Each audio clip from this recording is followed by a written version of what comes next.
Coming up, go back to the video from Biden's initial run for the presidential nomination, where he was spouting off those false claims about his educational background and achievements, and see what else he says. Quote, "I'd be delighted to sit down and compare my IQ to yours." Close quote. Well, I can tell you what I think about that statement. I don't think Biden would be delighted to do it, because there's a darn good chance that he would come out on the wrong end of that comparison.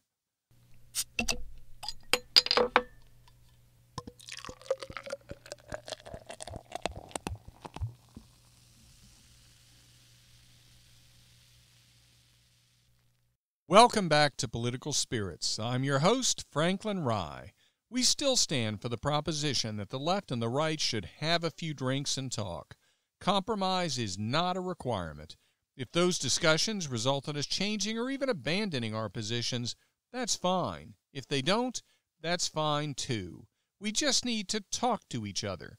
In that way, we can unify through speech. And if the discussion becomes a bit heated, at the end of the night, we should still be able to split up the bar tab and be on our way. So what are we going to talk about this week? Well, the obvious thing to talk about is the latest on the impeachment front, but let's hold off on that until slightly later in this episode. Let's start with something revealing and disturbing about Joe Biden that doesn't involve sniffing hair.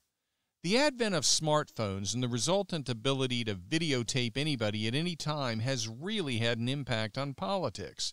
It's made it so much easier to find out when a politician has done something stupid and when he's been telling different groups of voters the opposite about his beliefs and plans just so he can get their votes. But when these videos reveal straight-up lying by a politician, it's an even greater eye-opener. And surprisingly, that happened well before the advent of the smartphone, and one of the politicians it happened to was Joe Biden. You want to get your eyes opened about Joe Biden's history of falsehoods and plagiarisms on the campaign trail? Well, take a look at video running on Twitter from multiple accounts from both the left and the right showing old video of Joe Biden and news coverage of Biden from the time periods of prior presidential runs. This isn't modified footage. These are legitimate clips of Biden and newscasters talking about his problems with, shall we say, honesty. You may have heard about some of these problems, but it really makes a difference to see the actual video. You've probably heard about Joe Biden's problems with plagiarism. I certainly remember them, but I don't recall actually seeing the video until now, where he recites the details of British Labour Party leader Neil Kinnock as if they're his own life.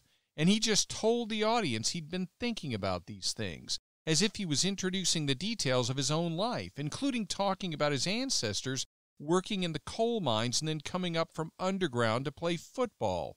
If only the crowd knew at the time that they heard it that the football being referenced in the real story was the game involving that round ball with the geometric patterns rather than the oblong ball carried on the American gridiron. The only difference between that part of Neil Kinnock's story and Joe Biden's retelling it, as if it were his own and without attribution, is that Joe Biden changed Neil Kinnock's reference to 8 hours underground to 12 hours underground. I guess in Joe Biden's evaluation, Americans require an even more grueling effort to impress them. Think that was an isolated incident? Well, the news coverage video reveals that Biden played the same game with a Bobby Kennedy speech.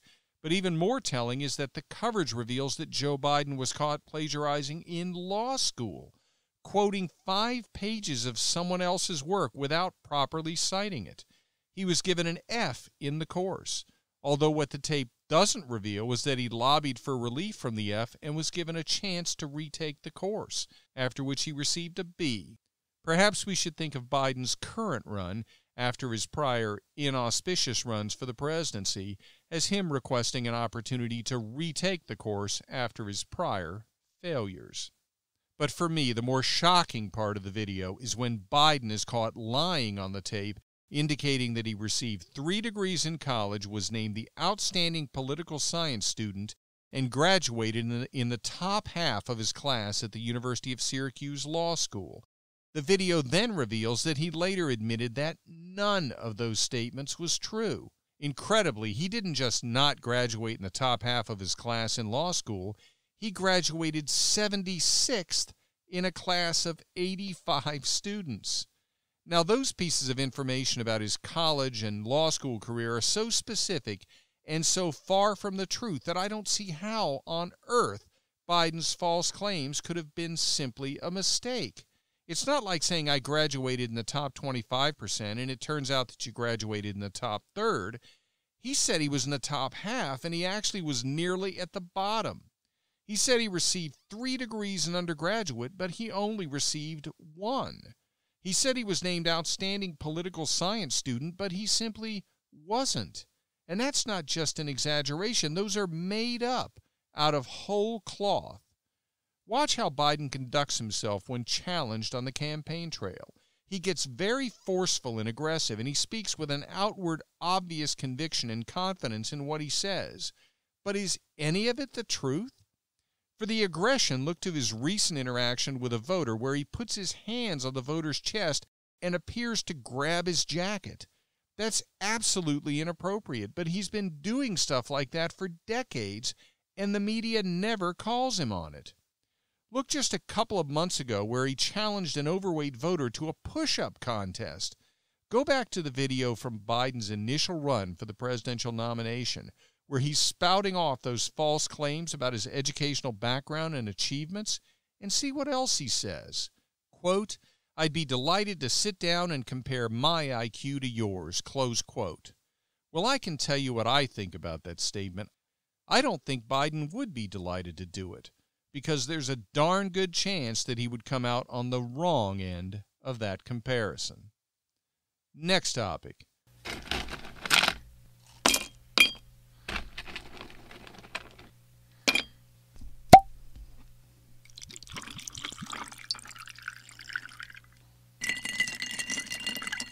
Impeachment farce ending.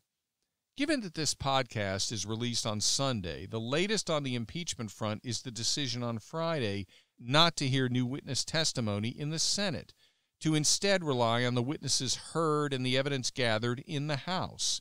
Not surprisingly, that has prompted howls of disapproval from the Democrats, but I'm not buying any of it. The Democratic leadership in the House chose not to call additional witnesses. The Democrat leadership in the House put themselves on an artificially accelerated timeline, so they'll get no sympathy from me. But more importantly, the Democrat leadership in the House chose to refuse to allow President Trump's lawyers to appear in the proceedings and cross-examine witnesses. That alone is so outrageous and sets such an incredibly bad precedent that it should not be allowed to stand. The president has multiple other substantive and procedural arguments which I've covered in prior episodes, including episode 72 last week. But even if those didn't exist, the refusal to allow the president to cross-examine witnesses in the House is so shocking that the entire proceeding should be viewed as illegitimate. It never should have been sent to the Senate, and frankly, the Senate treated it with more legitimacy than it should have. The decision not to allow witnesses in the Senate was justified and more than appropriate, and frankly, it took far too long to reach that decision. As a result, we've had to sit through the question and answer session that was frankly farcical, and the reason it was farcical is because the questions were allowed to state false details as if they were true, and the House floor managers were allowed to repeatedly make false statements as if they were supported by evidence, including repeatedly claiming that the witnesses said things that they didn't say, in an actual criminal trial that wouldn't have been allowed. But in this impeachment, it happened throughout both days of the question and answer session. The biggest problem with the question and answer session is that people watching on TV who might be predisposed to believe the House floor managers may have simply taken their false descriptions of the House testimony and assumed that they were true. They may literally remember it as if they heard witnesses say things that were never said. The opportunity for the White House attorneys to appear and respond to the same question if asked in a follow-up by another senator is hardly the same as a cross-examination. And frankly, after listening to Adam Schiff for so many days, I have to admit that he's the one person I would love to see on the witness stand actually being subjected to cross-examination. So what's next? It's expected that the vote on conviction or acquittal will occur on Wednesday, February 5. And the expectation, as it has been all along, is that President Trump will be acquitted. As I've explained in multiple prior episodes, his push for investigation into apparent corruption is laudable. And frankly, I hope that what looks very much like actual corruption by Joe Biden is investigated. And as I've stated before, if Joe Biden does get the Democrat nomination, by the time the general election occurs, the Biden name will be synonymous with corruption. Next topic.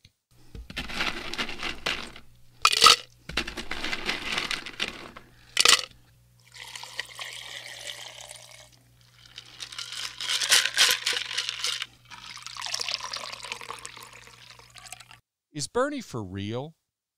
Bernie Sanders has been surging in the polls lately, leading in Iowa and New Hampshire, with one poll even showing him ahead nationally for the Democratic nod. Is the surge for real?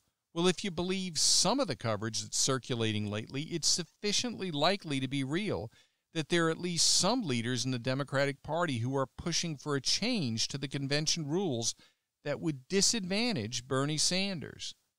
As we've talked about before on the podcast, the Democratic Convention rules for 2020 state that the superdelegates don't vote in the first round of voting.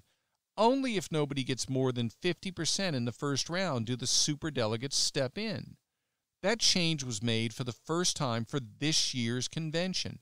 In the past, the superdelegates voted in the first round, but the rules were changed in 2018 in response to the blowback from the treatment by the party of Bernie Sanders in 2016.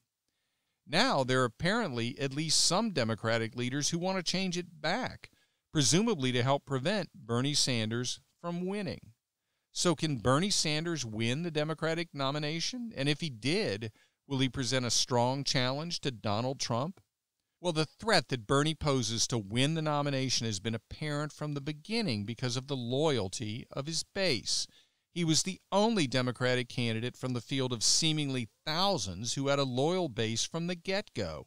He built it from his prior run, and it consists disproportionately of young people, primarily college students. In that respect, he seems a bit like a socialist version of Ron Paul on the Republican side. And Bernie's supporters are not just loyal in voting for him. He's a shockingly effective fundraiser. In fact, he's the best fundraiser among all the Democrats. Others have peaked and fallen, but Bernie has been consistently effective at fundraising. So once you have a substantial loyal base and very effective fundraising, what does it take to have a good shot at the nomination when you fall outside of the most desired candidates by the party leadership? Well, it takes a sufficiently large slate of candidates that your loyal base alone is enough to put you within striking distance of winning primaries and caucuses. And that's what the Democratic Party is facing. Moreover, the party has moved so far to the left that even though its leadership is concerned that Bernie might win, they're hard-pressed to say he's too extreme for fear of offending what has become an increasingly aggressive and demanding left-wing base for the party as a whole. So what are Bernie's biggest problems getting the nomination? Well, he hasn't come close to the support from the African-American community that Joe Biden can claim.